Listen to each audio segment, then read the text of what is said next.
प्रिय विद्यार्थी भाइ बहिनीहरू, संस्कृति युट्युब च्यानलमा यहाँहरूलाई हार्दिक स्वागत तथा अभिवादन। इन्द्र सुन्दासद्वारा लिखित जुनेली रेखा उपन्यासमाथि हामी चर्चा गर्न गइरहेका छौँ। भारतीय नेपाली उपन्यास अनि भारतीय नेपाली कथाको क्षेत्रमा परिचित व्यक्ति हुन् इन्द्र सुन्दास। अनुवाद, कथा र उपन्यास लेखनमा कलम चलाउने सुन्दासले बङ्गला साहित्यको इतिहास पनि लेखेका छन्। मङ्गली, जुनेली रेखा, नियति, रोमन्थन, रामकृष्ण र तिनका राजा आदि उनका मौलिक कृतिहरू हुन्।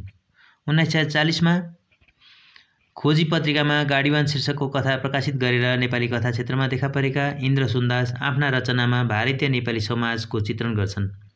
स्थानीय वातावरण, परिवेशमा विशेष ध्यान दिने हुनाले उनका रचनामा आञ्चलिकता पाइन्छ भने कलात्मक भाषा शैली भएको हुनाले उनका रचनाहरू सबै खाले पाठकमाझ प्रिय रहेका छन्। उपन्यास जुनेली रेखाको पात्र जसेले हट्टा बाहिरको दण्ड पायो। हट्टा बाहिर भनेको एक ठाउँदेखि अर्को ठाउँमा खेदी माग्नु। यो नियम उहिले भारतमा अङ्ग्रेजको शासनकालमा चिया बगानमा म्यानेजरहरू अङ्ग्रेज नै हुन्थे।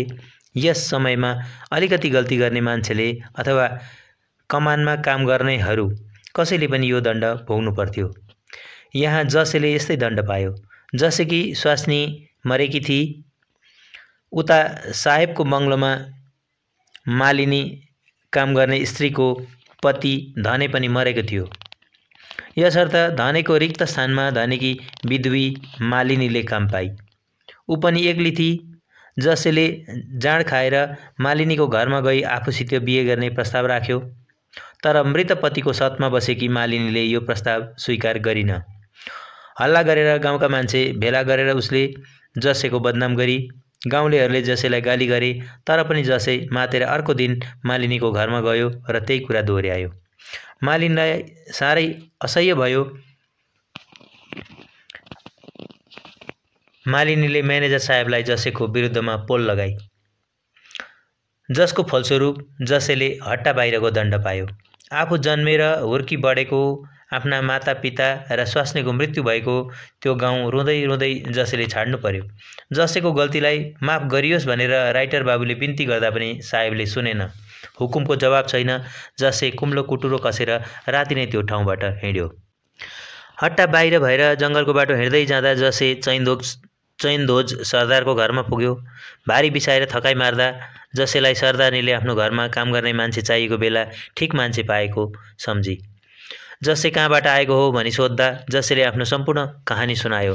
घरमा मान्छे चाहिएको भए तापनि सरदारको कमानको म्यानेजरसित ठिका बिगाको कारोबार हुने हुनाले साहेबले हट्टा बाहिर गरेको मान्छेलाई आफ्नो घरमा राख्नु ठिक ठानेनन्।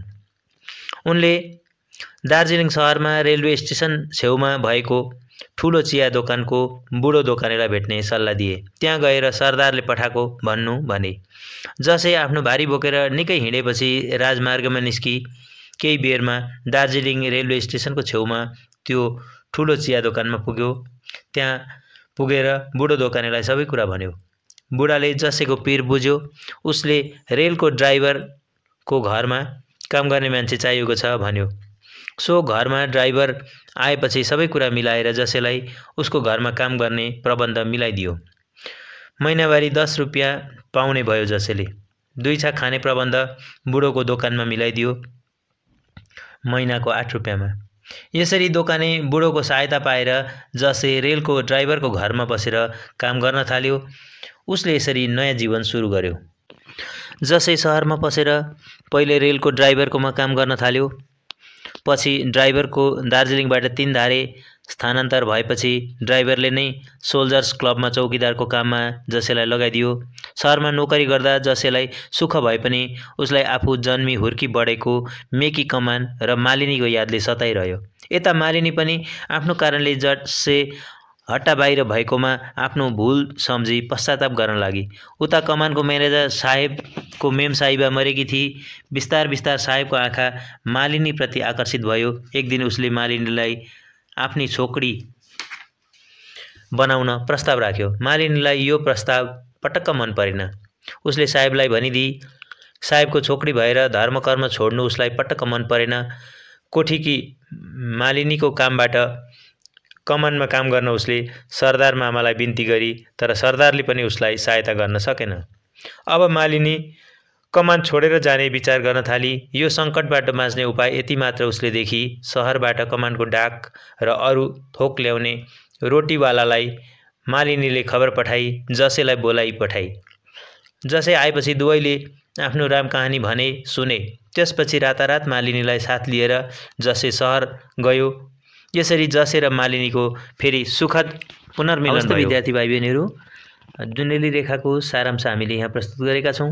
यहाँहरूलाई अन्य केही जिज्ञासा भए, प्रश्नहरू भएमा कमेन्टको माध्यमबाट हामीलाई राख्न सक्नुहुनेछ। हामी समाधान दिने कोसिस गर्नेछौँ।